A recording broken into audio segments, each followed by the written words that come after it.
If Nixon actually picked up a phone in 1969 and spoke live to two men standing on the moon, what kind of device were those astronauts holding on the other end? Because Wi-Fi didn't exist, cell towers didn't exist, and the nearest Verizon store was 238,000 miles away. And here's what makes it even stranger.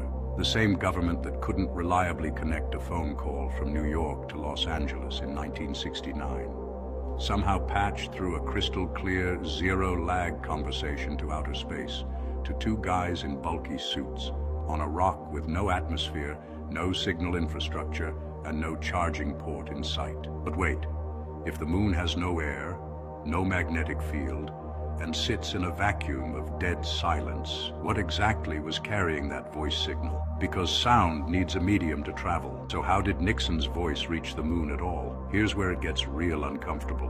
In 1969, the most advanced consumer phone technology on Earth was a rotary dial connected to a copper wire bolted into your wall. NASA's own internal communication systems were notoriously glitchy. Engineers on the ground were still solving basic problems with radio blackouts and signal delays every single mission. But on July 24, 1969, the White House press office proudly announced that President Nixon had a phone call with Neil Armstrong and Buzz Aldrin, live from the moon. They even called it, and this is a direct quote, the most historic phone call ever made. Now think about this carefully. A regular overseas call in 1969 had static, delays, dropped signals, echo problems. Submarine cables were only laid across the Atlantic a decade earlier. Satellite phone technology, as we know it today, didn't become commercially available until the 1990s.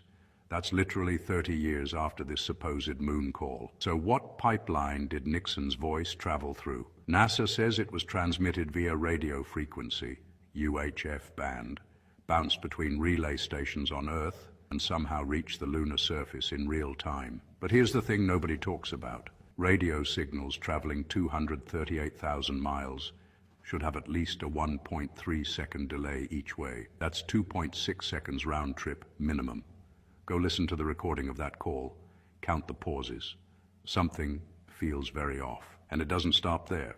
The same era that allegedly landed humans on the moon also gave us grainy, blurry, low-quality black and white TV footage that, honestly, looks worse than a 2003 flip phone camera. We went to the most extreme frontier in human history and came back with footage that looks like it was filmed through a dirty sock. Meanwhile, the Hubble telescope, launched in 1990, just 21 years later, was capturing razor-sharp images of galaxies billions of light years away. But we couldn't get one decent photo of an astronaut's face on the moon from 238,000 miles. The deeper you look, the more questions pile up. Why did NASA conveniently lose the original Apollo 11 telemetry tapes? Why did Stanley Kubrick, the greatest technical filmmaker of that era, suddenly get hired by NASA shortly before the landing? Why do multiple astronauts who supposedly walked on the moon refuse to swear on a Bible that they did? These aren't conspiracy theories.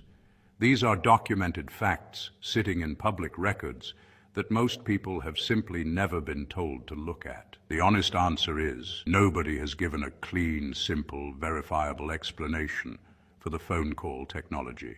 What exists are vague technical references, general statements about radio systems, and a lot of trustless energy from institutions that have been caught misleading the public before. Some independent researchers point out the call audio shows zero signal degradation, which is physically impossible for a transmission that distance with 1969 hardware.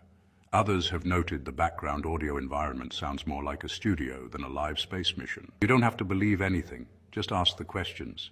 If this made you stop and actually think, even for 1 second, then you owe it to yourself to keep going down this path. There are more videos on this page that will flip everything you thought you knew completely upside down. Tap the page, stay curious, and don't let anyone tell you that asking questions is dangerous. That's exactly what they want you to think.